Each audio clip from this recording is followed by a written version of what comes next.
So hi guys, today welcome to another video. So today is September 13th. So as many of you requested that I should make some more videos about the housing market, today we'll talk about the housing market. So today we'll talk about the mortgage and rent ratio. So is there an indicator that when should we buy a house? Is it cheap to buy a house now? Is it a good investment to invest in a house now? So we can more or less look at this ratio and what is happening now. Before that, please subscribe to my channel if you haven't already, and also like my Facebook page. That is the best way to show that my videos, you guys like my videos. If so, also you can like and share this video to your friends. The mortgage to rent ratio is pretty much a basic indicator of the housing market, but many of them outside has been misinterpreted this ratio as measuring bubbles, because this ratio will not even tell us bubble at all, but it will tell us when it's good time to buy the house and what is happening now. So I'll make a really detailed and better better managed video that is coming up on Monday. This is a prep for you guys to understand what is mortgage to rent ratio. So on Monday, I will talk about all the countries, all the figures in the country, also not only mortgage to price to rent ratio, also price to rent ratio, and as well as some our secret weapon of measuring money flowing into what countries, what housing markets of which countries will going to outperform the market. So I will make a video coming on Monday. So this is a preparation of the Monday video. So you guys have to do some homework right now. So I'll stick in this chart. This chart, mortgage to price to rent ratio, obviously is mortgage to rent ratio, is not price to rent ratio. So mortgage to rent ratio, we can understand that one, what does one mean? What does two mean?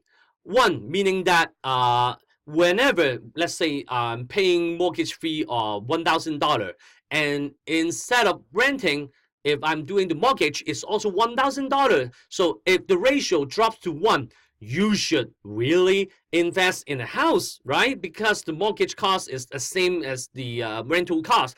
The only difference is the first payment. Okay, the first payment, if I will talk about that, is it affordable at that time? Okay, so if that's 2, that means that if you renting for $1,000, but mortgaging is like $500, so you may as well just sorry, it's the other one around. So if you're renting a house for $1,000 and mortgage is $2,000, because the housing market and housing prices has gone up a lot, so then you have to pay more for the mortgage, right? But the rental fee is always historically cannot catch up with the housing price. So some people say that, oh, whenever the ratio is going higher, then there's bubble. First of all, if there's bubble, doesn't mean it will burst. I've talked about this in previous videos, and you can search for interest rate versus housing market. That many of you have watched that video, and is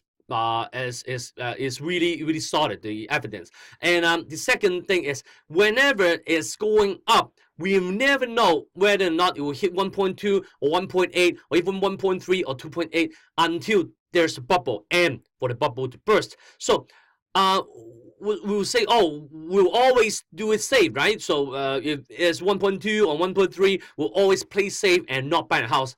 Wrong. Because for housing market, something that especially is your first house, if you procrastinate, let's say in 2012, it's already 1.2, right? So you say, oh, in the 90s, it's hitting less than 1.2, and then the bubble came. So that, oh, it's 1.2, I should stop investing, right? Even I have the money, then that's wrong. Because probably up to now, the housing market, wherever you're living, most likely is going up doubled. Okay, so you'll be really sorry for procrastinating this investment. So never use this ratio as an exit strategy. You always use this strategy as an entering strategy. Okay, so whenever it's close to 1, that's a 1.1, 1.2, even though by looking at the history, from now, you can say that, oh, if even in the 1988 to 89, even is a slight adjustment, even it's just 1.1, we can make an investment, because the most recent recession, it only came to only 1.1. So what about the first payment?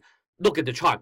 whenever the chart is going down, it's always at the recession period. So in the recession, government, there's only one thing to do, is to make the economy stable. So they will take away all these tightening policies, and they push you and encourage you to do investment, even including investing in a house. So for the upfront, the first payment, you can probably work it out for like 5 to maximum 10%. You can be an owner of a house as long as you have an income. So that's another point. You need to have an income.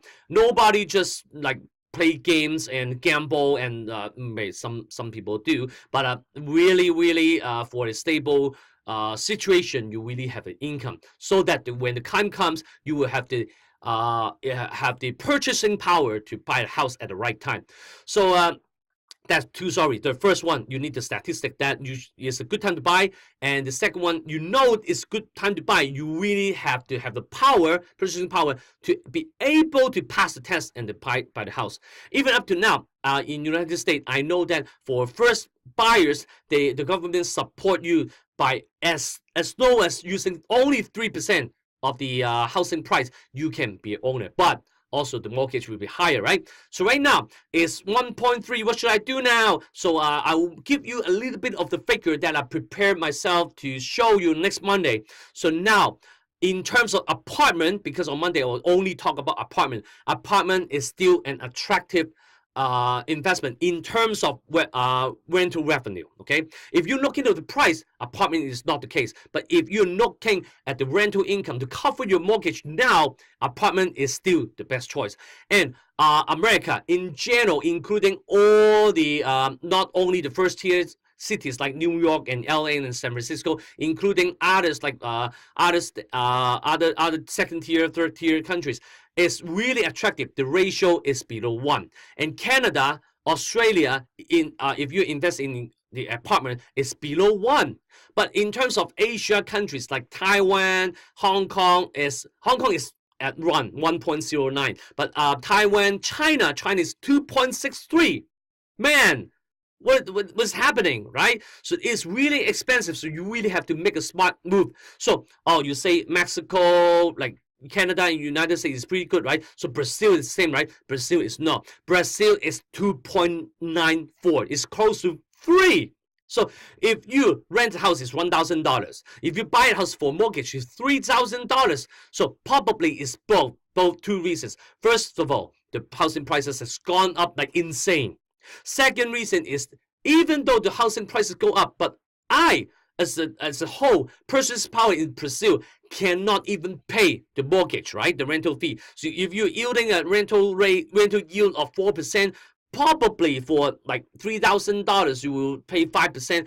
I can't pay it. So okay, I can only pay $1,000. Okay, so even if you want to rent out for this price, no one is renting out, right? So as an owner, as a landlord, you will cut the price. Better than suffering from nobody renting it as a vacancy.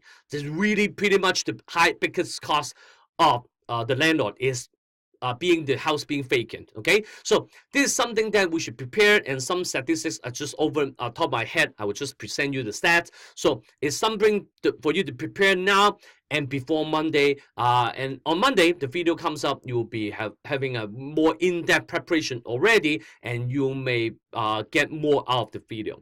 So before that, please like and share the video. Until next time, please leave the comments in the comment box below. I will see you on Friday and then Monday. Investing made easy. Goodbye.